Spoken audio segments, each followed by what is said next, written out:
Hi, I'm Barney. I'm the editor of DPReview.com. I'm here with Art Wolfe, landscape photographer, traveler, Seattle native. So Art, why don't you start by telling us a little bit about yourself? Well, I so happen to have a little bit of a story here. I'm going to show you just a few slides because I think a few of the historical photos kind of tell me and will tell you where I came from. And so here we go. This is an image that was the first shot ever taken of me. That's you on the left? Yeah, and it's such a strange story simply because I grew up in a family of photographers. My parents were both wedding photographers. My dad was trained as a photographer during World War II, working off an aircraft carrier in the South Pacific. And so he used those old box cameras, Speed Graphic, Crown Graphics. After the war, he met my mother, had 3 kids, here we are. And I'm the youngest on the left. So I don't remember this picture ever being taken, but I look into the face of that little kid on the left, me, and I know what I must have been thinking. Get rid of the basket, it wasn't my style, and I would rarely have sat quietly on a step with my brother and sister because all I remember was fighting with them. No, what I wanted to do was get out in the woods and play. I loved the forested ravines that were just everywhere in Seattle in the early 50s. And that's in fact where I really started this love of nature. By the time I was 7, I had a little bird book, a little mammal book, a little tree book. I was a naturalist without even knowing what a naturalist is. Now this is the interesting thing to me. The only other photo of me after that shot, which So your parents were photographers and you've got one picture of yourself as the a cobbler's children have no shoes. What can I say? No photos. Maybe they were ashamed. No, they were great parents. But it never occurred to us to document our own selves, and especially with those big old box cameras. So next photo, I'm 18 years old. I'm with my dog. I'm out in the forested valleys of the Cascade Mountains. I've got my first car, and it was still all such a linear line, loving nature and being out into the forest. I mean, I was lucky to have grown up in the Pacific Northwest, where you look out on the Olympic Mountains, the Puget Sound, the Cascade Mountains, Mount Rainier. Everywhere you look, you were reminded of nature. The other love I had when I was growing up was drawing and painting. Yeah, so your parents are photographers, but you didn't start out as a photographer, did you? I mean, obviously that's how you ended up, but... I never took a picture until I was around 18 years old.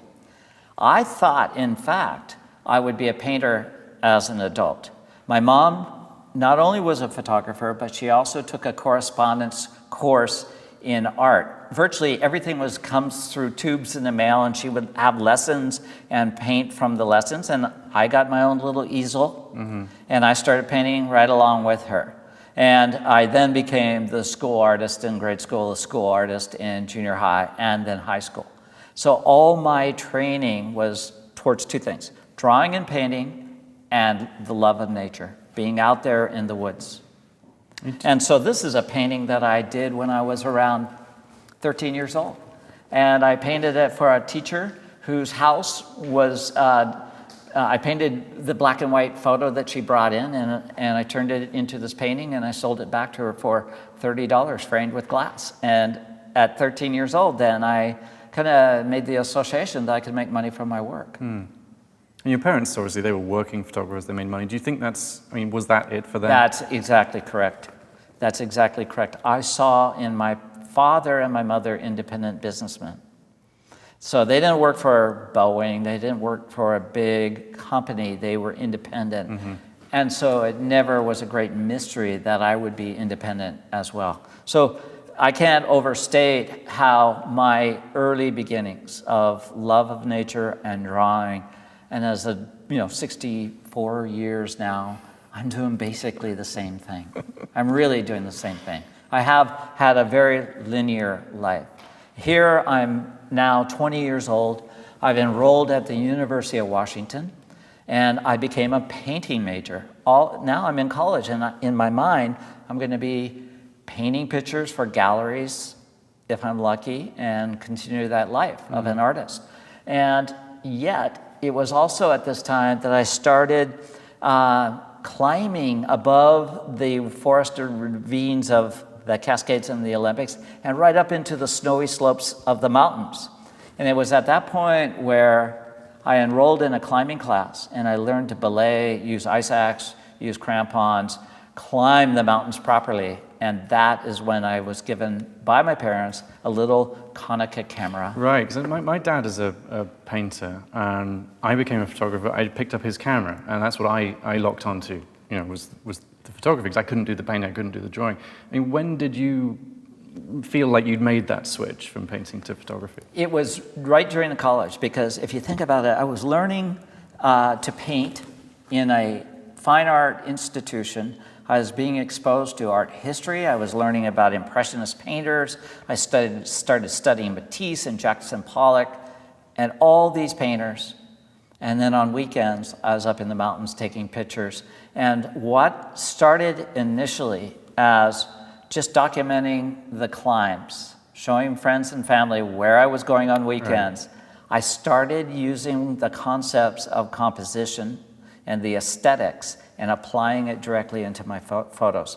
And it was during the college years that it was like, I entered college, and when I exited, I was a photographer. I didn't look back on painting.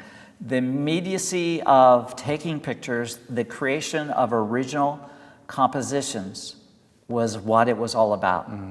And I would sit there and stare at a blank canvas for hours trying to create something new through the painting medium, whereas I could go up a mountain and shoot 100 new compositions in one afternoon. That suited my temperament far better. And I hate, it's very it's too simple, I think, to say photography is easier than painting, but it's different, and some of the ways it's different are easier. Well, the thing that painting requires is to be extremely creative. Otherwise, you're painting pictures of mountains and lakes and reflections that would go into a street fair level of art. The painters that really have attained international reputations are the ones that the overused expression thinking out of the box is exactly applicable here, because they're the ones that are drawing deep out of their subconscious to come up something new with a painting.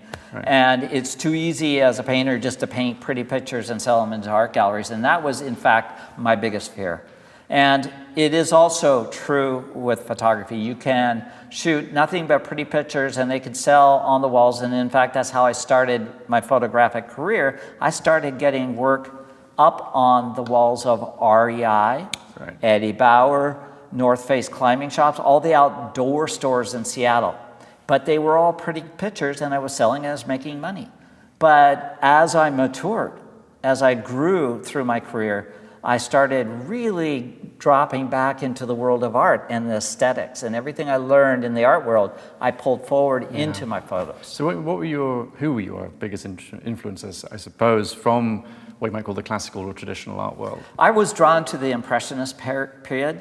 Virtually every Impressionist painter I copied as a painter, and I studied their work, and I used their work as a visual vocabulary to inform my photography. Now, take Seurat. He painted tiny points of color, and I started using that pointillism to find actual compositions in the wild, with flecks of color in a myriad of trees in a forest. I started using Monet's blurred motion paintings to start using exaggeratedly long exposures through the photographic medium. I drew from the Impressionist period of painters to find a dialogue that I could mesh with my photos, because I knew early on, I'm a fine art degree major, I don't want to be photographing pretty pictures that little ladies or little men would find pretty. I would want to provoke thought. I would want to challenge myself my entire life. And that is, in fact, 40 years after I became a professional, I'm still as enthusiastic as I ever have been, simply because I've always pushed myself. I'm my worst critic. I'm the hardest driver on my own self. I don't enter competitions. I don't look at other people's work to drive me forward. I look internally for that drive. And it's never waned. But I am jumping ahead. So at any rate, which I tend to do, I'm going to finish a few of these photos. So these were shot, these were paintings I did where I thought I was really going to be a painter. And look at what they are. They're pretty pictures of the coast. But I was learning how to apply watercolor medium to a piece of paper and do quick studies. I was not drawn towards oil painting, which took hours and hours and hours to dry. I loved the watercolor because it was fast.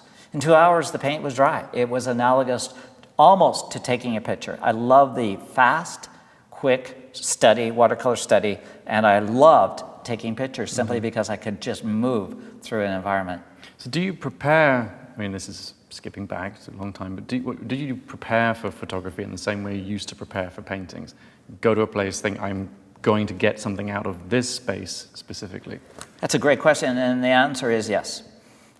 I never go into a place blind. Right. I've always done a little bit of research about what am I expecting to see. I always make a mental list of what I hope to get. I also, depending on the project, I might pre-draw an idea that I want to execute. Right. So I very much live in the world of photography, and not photojournalism so much, but photographing candid shots on the street. But there's that side of me that also goes in as an artist, and I've got preparation, I've got ideas. And there's a lot of things I can't do. I mean, I'm lucky if I can put air in the tire and oil in the gas tank. Or there you go. There you go. Yeah. That's exactly my problem. Even I know that. But what I am good at is compartmentalizing my brain. When I go on location, I have this project, that project, that project, and that project. And when you're out there in the middle of a primitive culture, technologically primitive culture, and they're all yelling at you at the same time, I have the ability to remain focused on what I'm trying to do. I'm really good at that, and that has served me well. So I can work for this project, that, and not confuse it or lose sight of the bigger picture. I am very focused on time management and getting the job done. Well, logistically, some of the work you're doing now, I mean, if you compare it to how you used to approach picture making here, is so much more complicated, I presume. Yeah, and this was the vital beginnings. This taught me the discipline of getting out there in the waves, the wind, the rain, getting a picture done in an hour and getting off the beach before the entire painting was destroyed. So even when I was young, at 19 years old or 17 years old when I painted that particular picture, I was aware of all the elements around me and all the things that could destroy what I was creating. And all those kind of tools, those mental tools, prepared me for a life of travel and photography. I'm going to keep going through here simply because I think that there's a few, this is painted very close to where I live today, right on the shores of Puget Sound. So you can look at that painting and see in the spring, the wild wave action, the snow-clad Olympic mountains. That's the view from my bed today. So when I say I have an integrated life, I mean everything from the very beginning to yesterday has a connecting thread on how I live and what I'm interested in.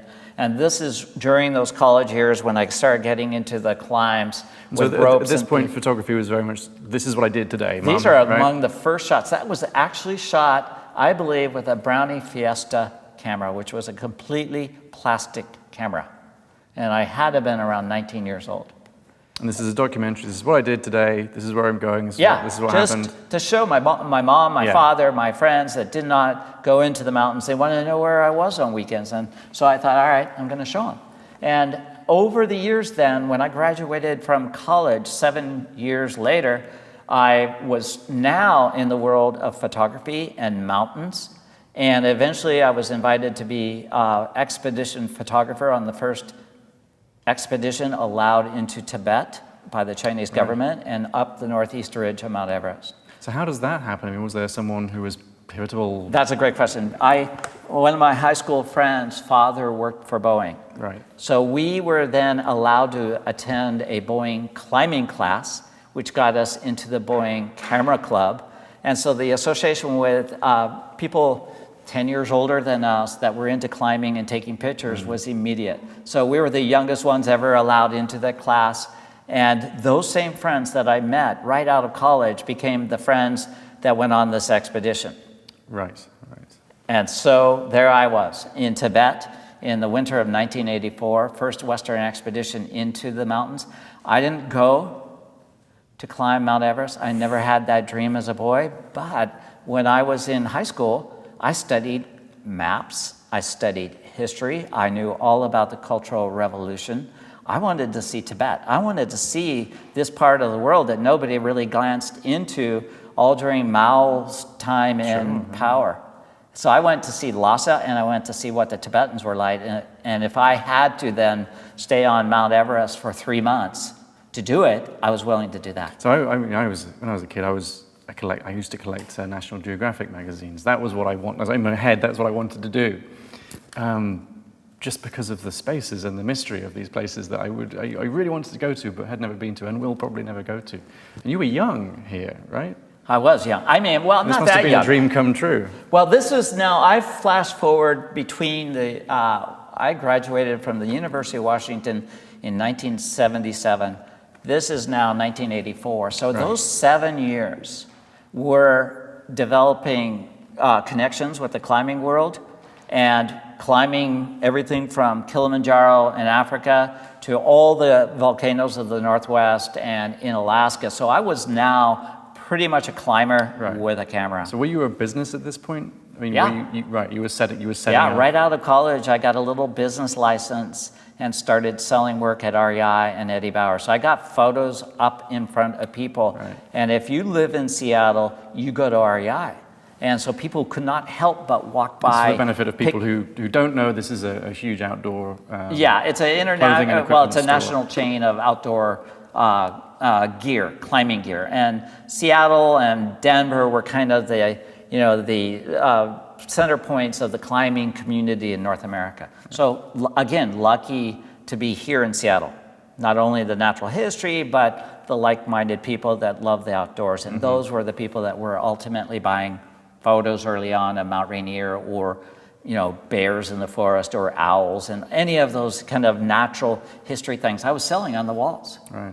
And that got me money that I would just carry forward for my next trip. And I started very centric to Western Washington. Then I quickly expanded into the Northwest, went on my first trip to Alaska, and then in 1980, I went and climbed Kilimanjaro. And once I started traveling internationally, I knew I wouldn't look back. And the catalyst and why I show this shot is this trip so dominated my life, because when I came back from Everest, I knew after seeing Tibetans in Lhasa that what I would want to do the rest of my life is to travel and document cultures that were on the brink or surely would change in the years to come. Right. Because I can remember so clearly outside of Lhasa, Tibet, seeing like 300 people cramming their heads into a little room that had a black and white TV. And to me, it was analogous to people staring into the light of an oncoming train heading their way, because Western culture is so intoxicating and so pervasive that a lot of these remote communities were going to change radically, and they have. And so that was a mission then, to travel and see the world, not to climb mountains at this point, but to document cultures that were at risk. So I think this is another question I think that comes out of this. I tend to categorize photographers into people who photograph people and people who photograph places. It seems like you sort of, you do both. I mean, where is your heart really along that? My heart is in any subject that I can shoot that affects the emotions of somebody looking at me. And I don't care if it's a rusting can in a gutter. If I can take a picture of that can and turn it into something that connects with people, I will do that. So I've never defined myself as a wildlife photographer, a cultural photographer, landscapist, abstract. I shoot it all. I won't shoot bar mitzvahs, graduations, or weddings, because there's enough people that can do that. But I have never self-defined myself in one genre or the other. And I think the book that we'll talk about later actually pays homage to that variety of subjects. So I mean, I think skipping forward in a way, but looking back, the way you grew your business originally, you took pictures to REI, you took pictures to Eddie Bauer and said, hey, this is what I do, would you like them? How do you think you could do that again now if you were starting out again now, age 22 or 23? That's a great question. I think there would be a different way. You know, I would create a gallery that REI could be part of, or Eddie Bauer could be part of, or North Face. Back then, it was all about being willing to spend the money on a print, cut the mat on my living room floor, learn how to cut glass and find the frame for it, and getting it up on the wall. And most of those managers of those stores said, look, kid, they're probably not going to sell, but if you want to adorn our walls, go for it. And I did, and I started selling. Because unlike people that had photos on walls prior to me, and there were a few, I framed them like a piece of art. Right. I framed them like I would of a painting. And that connected with people, and that started selling.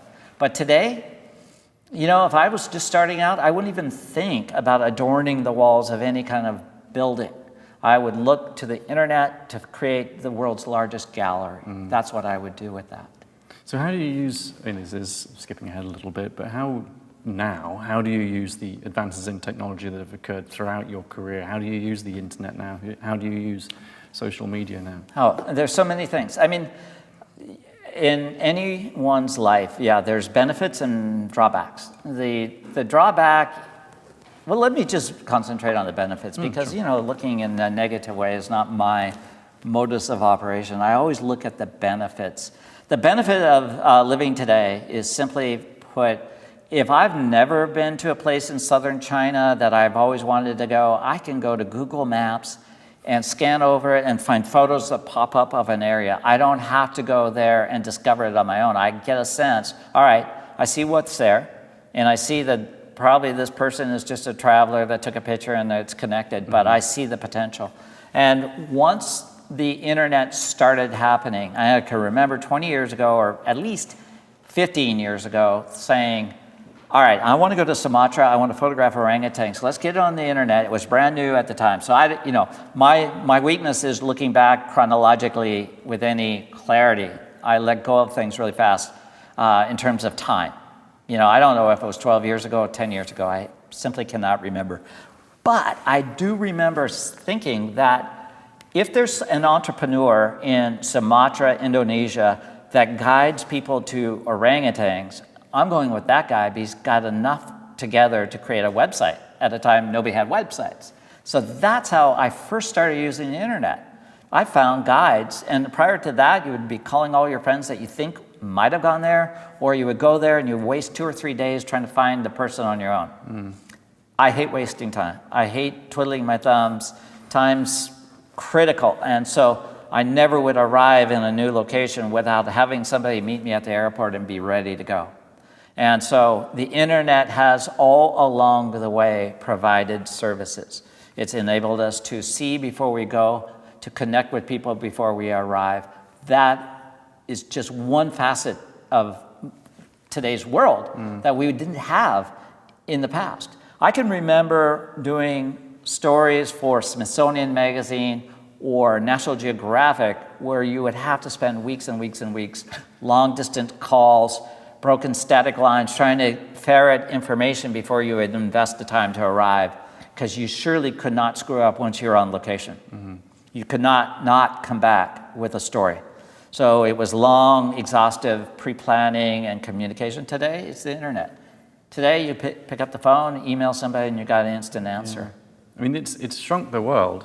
It's definitely shrunk the world. And do you think that makes your job as a storyteller harder? There's just less mystery now than there was? Well, it's completely much more competitive. There's so many more people that want to do what I do or my colleagues do, because we were the early adopters. I was born at the perfect time when the 35 millimeter camera became really usable in the field. At the right age when I had the energy and the drive to go out there and do that. And when long distance travel became affordable. Exactly. So it was the perfect convergence of the time. And I took advantage of it, as did Franz Landing and Jim Brandenburg and Tom Mangelson and my top colleagues. We all started off basically at the same time. And we then led hundreds and taught hundreds and then thousands and then 10,000 people that came behind. And those people want to do what we do, and that's fine, because I think, personally, this competition and this difficulty of making a living in today's world is what keeps me getting out of the bed in the morning, keep focused, keep driven. I never want to get fat and lazy. I never want to lay back, put my shoes up and say, I've arrived, and just coast. I'm not a coaster. I'll work till the day I drop, and that's exactly what my father did at 94. So that's, the idea of retirement and coasting, it's not in my DNA. There's probably quite a few, forgive me, but there's probably quite a few young photographers or photographers who have a lot of aspiration, who are starting out, who are struggling, who look at you and go, it's all right for him, because you started when no one was doing it. You made your business, you've grown your business, and you're sitting pretty now, you keep on working. What would be your main piece of advice for a young photographer now? Well, they have so much more advantages. They have so many more advantages than we did. The internet is potentially the world's biggest gallery. Right. They can get their message out so much more effectively than putting a photo up on the walls of REI. We had to create an industry. We had to create an audience. They've got it now. I'm not saying it's easy for them because it's much more competitive, but technology and the way you take pictures, can you imagine at the time, for the first 10 years of my life, I was shooting with ISO film that was 50, first 25, ISO 25. You had to photograph a dead snail before you could stop it in motion. So, now I'm shooting at ISOs 4,000. You have the ability to take pictures that we could never even have dreamed. The problem is, if as a young woman or man that wants to do this, they've got to carve out their own niche. They've got to find a new way of telling an old story. But that's been true all along the way. It's not going to be easy. If it was so easy, everybody would have been doing it, nobody would want to do it. So you've got to find a way, and it really will be up to them. Because, I used to say regularly when people came to me at the end of a workshop, how can I make money from my work? And I would just almost patently say, find an agency that will represent you, because the minute you try to sell your own work, the fun of taking pictures is over. So find an agency to represent you. That's not any longer true. Most agencies are struggling. So I teach a lot, and we'll talk about that later, but I question people saying, I want to make a living from it. And I said, well, do you love taking pictures? Oh yeah, I love taking pictures. All right, why don't you just keep that love up, take all those pictures, but don't quit your day job. Spend more time doing what you love, but the minute you try to make that a business, maybe that love will go away because it's stress and it's hard. I'm not trying to eliminate competition in advance, but it's also the reality. Yeah. Making a living in today's world, photographing culture or nature or whatever it may be, is not an easy thing. You have to live it. You have to think in terms of 7 days a week.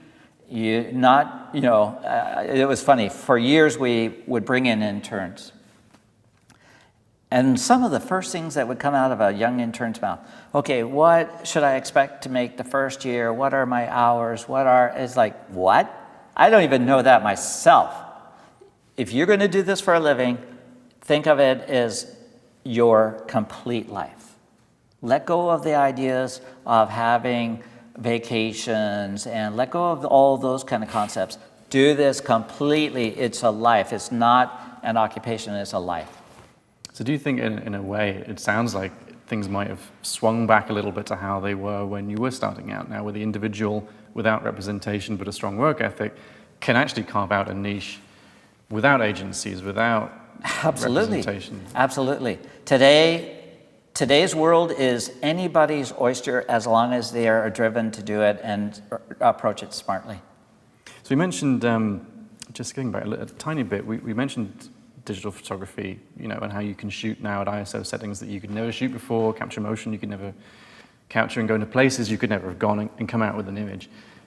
Is that the only respect in which digital photography has changed the way you work, or how has it changed how you work? One of the overlooked things is the ability to change ISO on every image you take. Without changing film. It becomes now part of my workflow. When I'm out, for instance, I just came back 3 days ago from Africa. And for the first part of that trip, I was working out in the open savannas of bright sunshine. The next 2 weeks, I found my way up into the tropical rainforests photographing mountain gorillas. The ability to judge individually what I needed in terms of shutter speed, I just changed the ISO up and down constantly, whereas in the past, you were stuck with a roll of film. So people discount that. They don't even think about changing ISO as regularly up and down depending on the exposure. So that becomes part of my workflow. Of course, ISO 4000 means that you can have great depth of field and fast shutter speeds and freeze something that you could never have done a handful of years, 3 years ago, 4 years ago. Yeah. The ability to see instantly what you're shooting means check, move on. And that means I'm much more prolific. I'm getting a far greater amount of different imagery, which really is critical, than putting 3 or 4 rolls of film because I was neurotic not knowing whether I got it because I couldn't verify until I got back to Seattle. So I'd overshoot. I would commit. If there was something amazing, 3 or 4 rolls of film, almost identical images because, surely I didn't get it. But now I can say, all right, got it, relax, move on. So I'm much more prolific. Was there a moment, particular camera perhaps, or a year or a time you can remember, a moment that made you think, all right, digital, it's a real thing, it's better than film? Yeah, it's like a meat cleaver for me. I was on a trip to Antarctica. My staff... You're going to need to explain that metaphor. Yeah, I will in just a second. A meat cleaver coming down. It was so abrupt, without hesitation. And what happened is my staff said, what about this digital stuff? And I said, I don't know. They said, if you don't embrace digital, you're going to be a dinosaur tomorrow. And I said, oh, I don't want to be a dinosaur tomorrow. So I said, all right. I called a couple of my friends that really paid attention to, before DPReview was around, to technology. And they said that there is now a camera that they would consider it on par with the film camera I'm using. So I did buy one.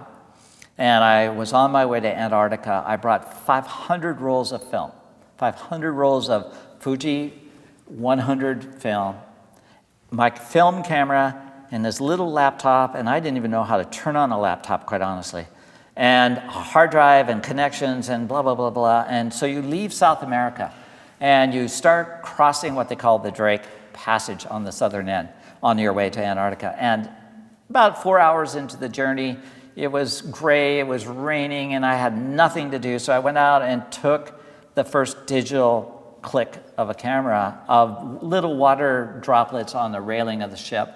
Then I went back down to my room and downloaded just to get that workflow down. And the minute I saw it come up on my computer screen was the very last time I ever shot an exposure of film. All 500 rolls of film came back, and I eventually sold it.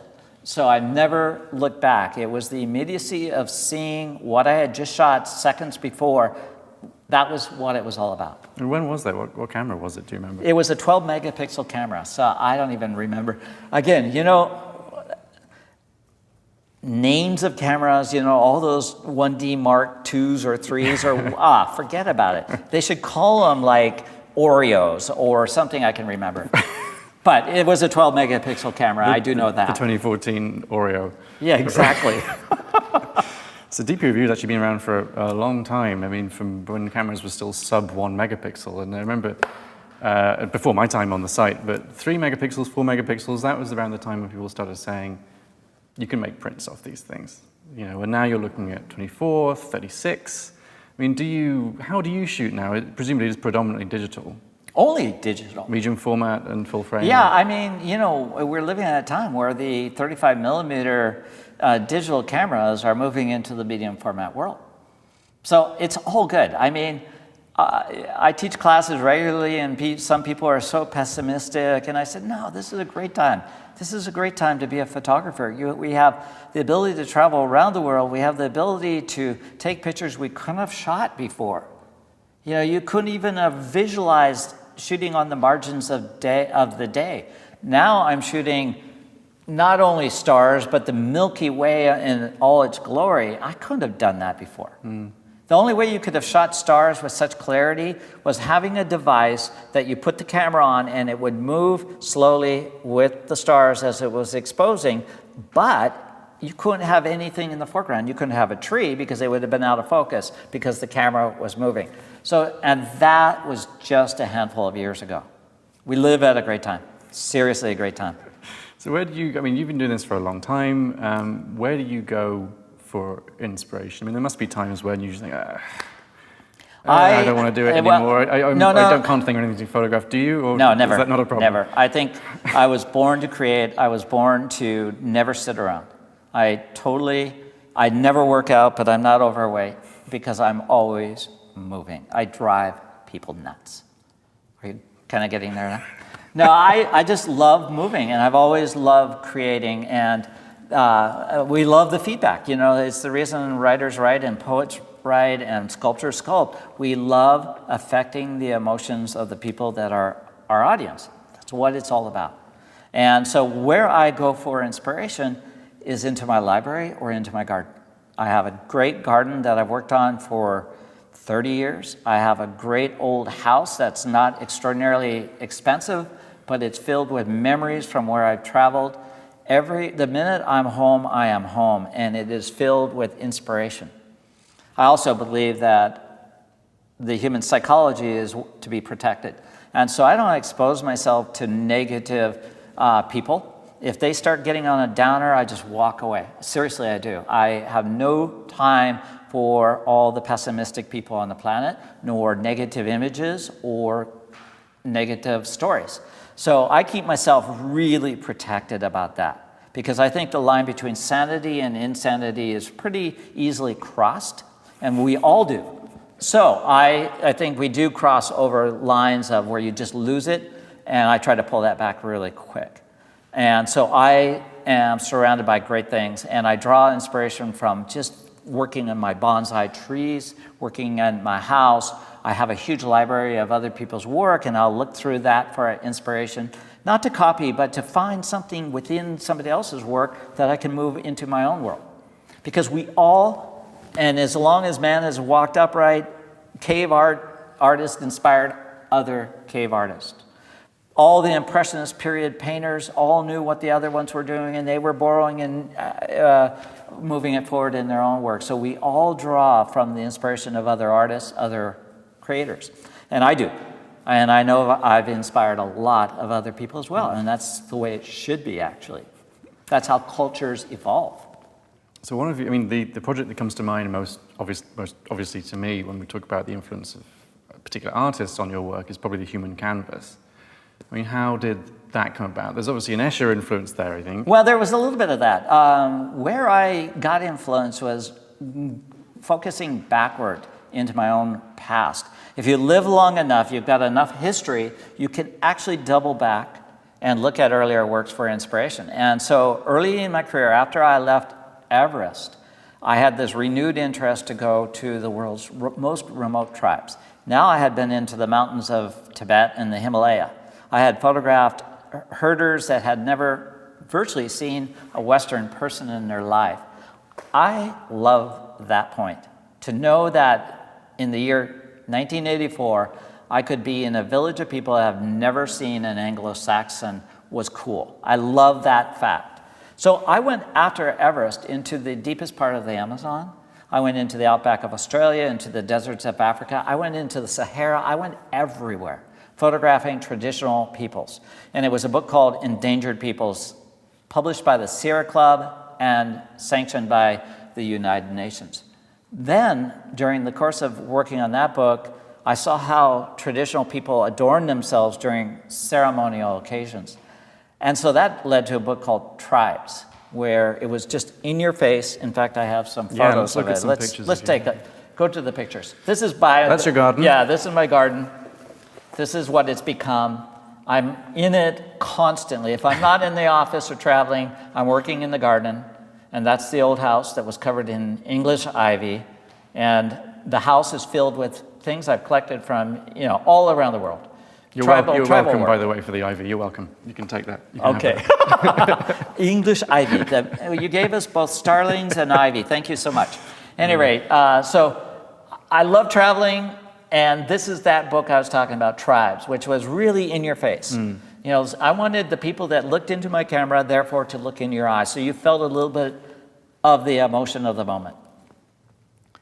And, you know, cultures like this. These are Kayapo Indians in the heart of the Amazon, wear wooden discs to make themselves look as grotesque as possible to frighten their enemies.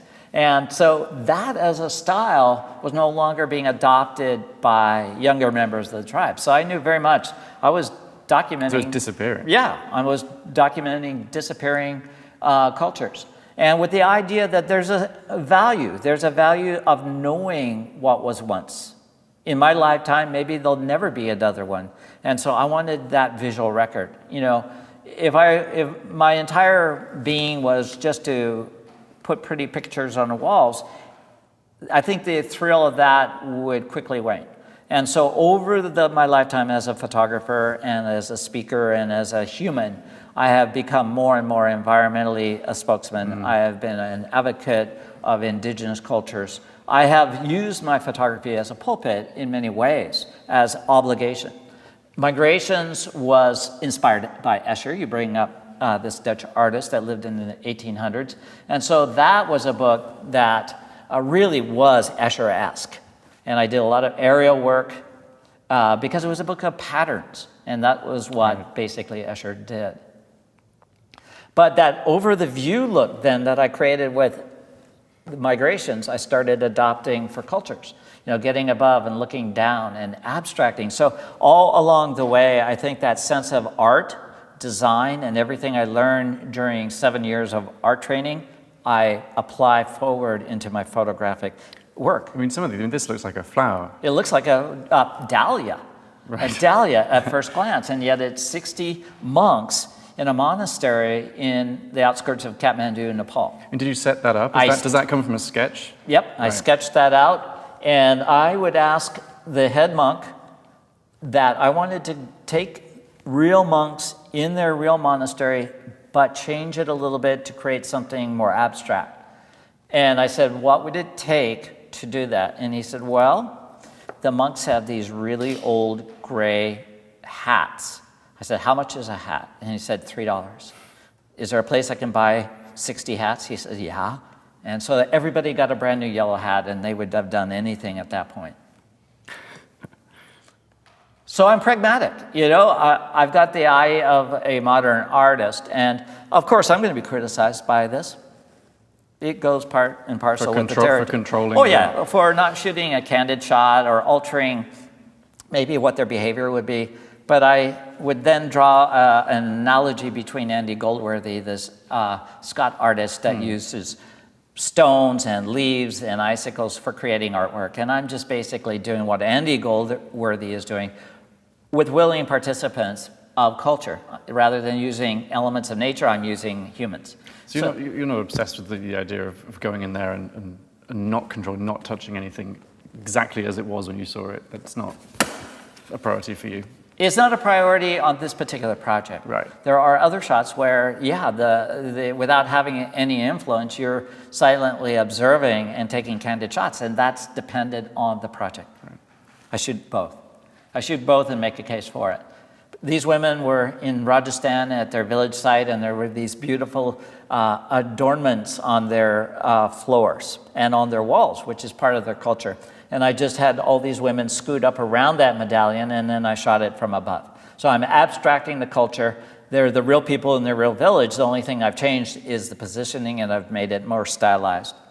So, you know, I bring it on. I fully embrace being criticized, because if you're not criticized, you're probably not doing something. And I don't care. I thought up this idea when I was on a flight between Delhi and Jaipur, India, and I thought, if I can get 7 mahouts, I can make something happen. So I climbed up on a banyan tree 30 feet above them and shot straight down. So I love playing with concepts and abstraction and art, and I like to provoke thought. I love to provoke people. I don't pick fights with people because I find it useless. I don't argue with anybody, but I want to provoke their thoughts and question what they think is right. So talking of communication, not picking fights, when you go to a place like this. You go to deepest, wherever it is you end up. How do you approach the people there? And do you have interpreters? Do you bring people along? You got great questions, by the way. It's a very thoughtful question, and the answer is, before I ever take a picture of these men, I have worked through an interpreter. I've put the camera in their hands. They've taken pictures of me. They look at the shots. They are engaged. And then I shoot them or I photograph them. So I'm frequently first engaging with eye contact, smiling. I'm showing them an open heart, basically. I'm no malice, no agenda. You can trust me. And it really works, because whether you live in a technologically primitive culture or modern New York City, people are people, and they can read you in a heartbeat. And if you've got any kind of agenda that they should not trust, they'll know that instantly. So I go in there with interpreters, explaining, letting them play with the camera, take pictures of me, seeing what it's all about. Then so it's I take collaborative. pictures. Yeah, because I find people are overwhelmed by people that just barge into their community and start taking shots without asking or any of that, and it's a big turnoff.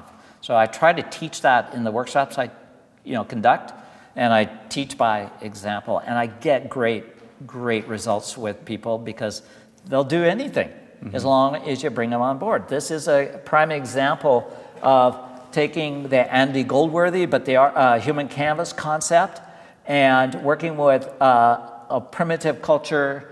And when I say primitive, I mean to say technologically primitive. They're as sophisticated as any of us in this room, but they don't have iPhones. They don't have television sets. They don't have the modern trappings of society. They've got their goats, they've got their huts, they've got their harvest and things like that. But the idea of working with them and creating artwork, they were very much on board, because those designs on their bodies are theirs. That's their tradition. So using the human form as a vessel for art has long been part of the Surma culture, the Karo culture, the Bhumi culture, all these tribes in and around the Omo River. And so I'm just arranging them in a way that they hadn't been photographed. When I did this, I was thinking Picasso, Cubist period. So again and again and again, I draw from my knowledge of art history and my vast experience working for 40 years in the field. So we talked a little bit about, part of the inspiration behind some of this work was the tribal paintings, the body paintings and body adornments, which are increasingly being lost. So you're concerned about the disappearance of cultures. There's fewer spaces in the world that haven't been explored now than ever before. There's even countries which are at risk of being consumed by climate change, sea level rise, and by erosion. This must worry you. It worries me, and to a great degree. I also think that the human brain is quite extraordinary. The human brain has the capacity to do things and make things that we can't even think of, a year in advance. So we have the abilities to change much of the bad trends that we're seeing on the planet. A clear evidence of that is there's more blue whales right now in the ocean than there has been in the last 100 years. There's more humpback whales in the ocean than there has been over the last 100 years. There's more mountain lions in North America than there has been in the last 150 years. And I've seen environments being restored and returned to nature as long as we can see a need and we have the resolve to do it. The biggest challenge are the expanding population. And at a certain point, countries are going to have to realize that their entire economy and lifestyle is going to radically change if they don't get a handle on the ever-increasing population. Right now, if you took the entire population of Earth and put them on a tiny island off Tanzania by the name of Zanzibar, and had everybody on this planet stand with 3 feet on either side of them, everybody on this planet would fit on this tiny island off Zanzibar. So there's a lot of land right now. We're not overwhelming the Earth quite yet, but I don't see signs of slowing that down. So we'll have to address that as climate changes and the great glaciers that are feeding the major rivers on Earth, the Ganges, the Brahmaputra, the Indus, in that part of the world of India and Asia, Without those glaciers feeding those rivers could become seasonal. And that would have profound effect on a world level. So there's a lot of major things coming our way. But I also believe in not throwing up your hands and walking away in frustration and getting into your cocoon and not paying attention. I think that we have the capacity to exact change, to change things, to rectify a lot, or die. And I don't think anybody really wants to die. We're all dying, but yeah. Well, no, I mean, but if human beings are going to continue being on the planet, we will have to overcome a lot of major obstacles, but we do have the capacity. When we turn on the nightly news, we do hear of the latest atrocities and the negative, but there's not much credence in the positive stories. There's people around the world working tirelessly to solve this issue, that problem, but we don't necessarily hear that, but they're there as well. So what do you think, sorry, I'll just drop my pen. What do you think the mission of photographers and photography is in that context? What's the point of photography at this point? Here's what I would think. I think the minute there was a spoken word or a written word, it changed the world. I think that once there were printing presses that could get words out to a mass level, the entire world changed instantly. I think the visual image serves many masters. It's inspiration, it's communication.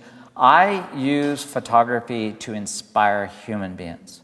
If I'm on this planet for a very short time and the work that I live to do uplifts other human beings, and those people that are uplifted from the work they see in mine affect the other people around, you start the healing process. Now, I sound like an evangelist on stage, but I also believe that. I think that there are people in this world that can affect huge parts of the population around them through a positive story. And the alternative to that is the exact polar opposite. It's the negative that spreads out there. So I think photography has all sorts of purposes: for recording things on this planet, for inspiring people, for encouraging people, for documenting. Because humans are visually oriented. We all are. Even more so than the written word, I think the visual image is such an immediate connection to people. So I try to use it as a tool to change people for the better. I love taking pictures. I love doing what I do, but I more love the fact that I affect people. I get letters every day from all around the world of people that have been affected and changed by the work they see of me. And my God, at the end of my life, that's not a bad thing to look back on. So you think photography can change the world? It has in so many ways. One of the most salient photos ever taken was from Moon looking back at Earth. And we saw Earth as this tiny little colorful ball in a sea of black. That moment that picture was taken changed our view of who we are and where we live. And I keep looking back at that image thinking, oh my God, there's strife here, strife there. But most people on the planet are not living in strife. We live at the most peaceful time in recorded history right now. There's less wars, less fighting amongst tribes than there ever has been. But there are sensational headlines. And if something happens in Syria this morning, I know of it at 2 o'clock this afternoon. We didn't have that kind of communication in the past. So we magnify these hot flashpoints in our mind thinking, oh my God, the world is going to hell in a handbasket. But in fact, more people are living in peace right now than ever has been in the last 100 or 200 years. So you've got to grasp the positive story and not get overwhelmed. Turn the TV off once in a while. Pick up an Art Wolfe book for That's once good advice. in a while. But it is true. I'm not just quoting statistics that I'm making up because I do pay attention. And so that is what we need to grasp to. 95% of all humans on this planet would come to your rescue if they saw you were in need. 95% of all humans are uniquely wired to help you out. If you fell and stumbled, they would help you pick you up. So that's something you've got to grasp also, too. It's the other 5% that scare me. It's the 5%. Well, and they should. 5% can do a lot of damage, but no, it is true. The other day, I was just being dropped off at Addis Airport on my flight home, And because of security, they did not allow me to be dropped off right in front of the terminal. And I had like 40 steps with 2 heavy duffel bags and a backpack, and I'm struggling going up these steps, and suddenly 2 young men just grabbed each bag, went up the top of the stairs, and waited for me to come up. Not looking for money, not looking for anything. They just felt good about helping me out, and I definitely took the help. So you must carry less gear now than you used to. You do, and that's another reason to embrace today's technology. Yeah. I mean, okay, I've got a laptop, 2 hard drives, I got little tiny flash cards. I don't have 500 rolls of film. Mm-hmm. At one time, I would have to arrive at the airport hour and a half early to have every single roll inspected. That's all gone. So how do you, when you plan a trip, I know you just came back from Africa, when you plan a trip like that, was it 2 weeks or 3 weeks? How do you select the gear that you're going to use? What criteria do you use to? The criteria is first and foremost, am I going to be photographing wildlife? And if I am I going to be able to get close to them or not? And that depends then whether I take my bigger lenses or not. If I can get away without using big glass, of course I'm going to do that. Mm-hmm. And so that's the first thing I consider. A lot of times when I go to India, for instance, unless I'm going out into the bush to photograph tigers, I might just bring a 70 to 200, a wide angle. You'd be amazed at how few lenses I bring, because it's all about the economy of scale. What is on my back is what I'm going to bring. And so I've learned how to pack, and I'm a professional packer that takes pictures for a living. So I know how to pack. When I come back from a trip, everything's unpacked, washed, folded, and repacked before I go to bed that night. And do you mostly use, when you go out and you do trips like this, do you mostly take the 35mm digital stuff? Do you take medium format? Does medium format stay back in the studio? It's exactly true. Right now, in the year 2014, I would be taking 35mm. Mm-hmm. Things change. I might be taking Leica equipment into the bush, but I use Leica for photographing the human canvas. This is the S series Yes. Leica, the medium format? Right. Yes. And so when I'm doing the human canvas, I'm definitely doing that because someday I have the vision of having a traveling museum exhibit, and I can see the images I'm photographing today with the human canvas being life-size models on a wall. Great. Where you'd be spanning 20 feet across. Do we have a picture in this? That's a human canvas. That's human shot. Canvas. Yeah, so that backdrop, and there is a person in the middle of that, by the way, that would be probably 12 feet by 15 feet large. This is probably 20 by 30 feet, and there's 27 individuals in that. So I'm abstracting human form, much the way I did with the monks in Nepal. Mm-hmm. I'm doing it with the human form. We can call them nudes, but it's the human form. And so I'm playing with light and dark, Escher. Yes, so themes like Escher or pointillism or clay, as you'll see in a minute. So I'm taking human form, and I'm not photographing them in a way that the nudes, I'm not just lighting sensuous nudes. In fact, these are not sensuous, they're not sexual, they're more theatrical. Mm-hmm. And so Matisse is there.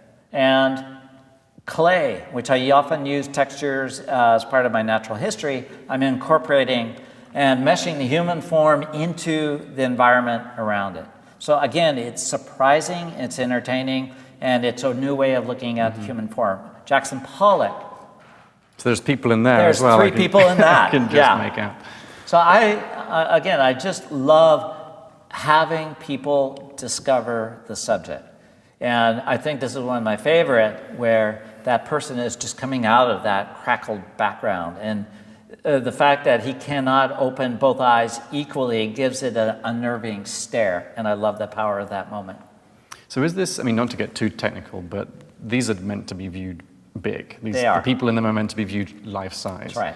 Is that something that these kind of resolution cameras have allowed you to do? Could you have done that on film, or would you have done that on film? I couldn't have done it on film. I could have maybe made 8 shots of the same scene and had little squares made up, and then the collective would have been a bigger image.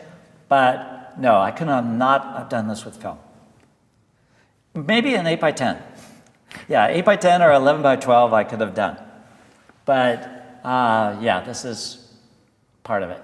And then the new book. Yes, let's talk about the new book. Do you Do we have enough time? I think so. This has been, what you said earlier in this interview was true, is that there are people that specialize in nature, or they're cultural documentarians. I shoot a lot, and I shoot a variety, and it's been hard to define my career simply because of the variety of what I've shot. And this book helps kind of connect the dots. Right. This book was called Earth is My Witness. It's coming out within a couple of weeks.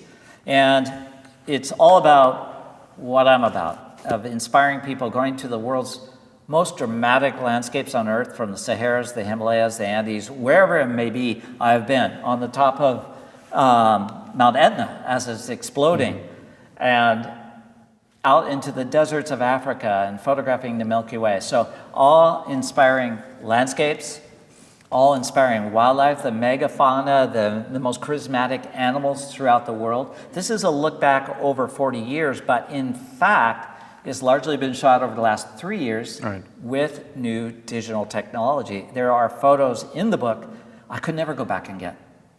You know, tribes in the Amazon that are now wearing shorts and baseball caps.